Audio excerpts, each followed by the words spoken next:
आज 22 क्यारेट सुना मूल्य 750 टंका कमिला। लगातार 4 दिन कमुची सुना दर।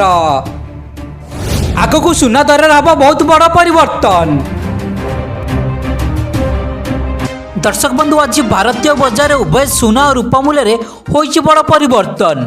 उभय 24 क्यारेट और 22 क्यारेट सुना मूल्य सामान्य वृद्धि देखा मिली।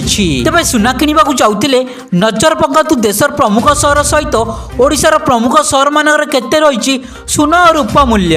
आज ओडिशा राजधानी भुवनेश्वर 24 क्यारेट सुना मूल्य 10 ग्राम प्रति 62,850 टंका थिला बेले 22 क्यारेट सुना मूल्य 10 ग्राम प्रति 66,350 टंका रही सूचना मिली।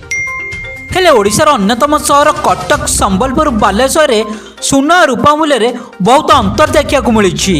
आज ओडिशार पुरातन सहर कटक रे 22 क्यारेट सुना मूल्य 10 ग्राम प्रति 66,400 टंका थिला बेले संबलपुर यार मूल्य 66,380 टंका रेकर्ड कर सूचना रही। से भाई ओडिशार अन्यतम सहर बालेश्वर 22 क्यारेट सुना मूल्य 10 ग्राम प्रति 66,350 टंका थिला बेले बरहमपुर यार मूल्य 66,330 टंका रही सूचना मिली।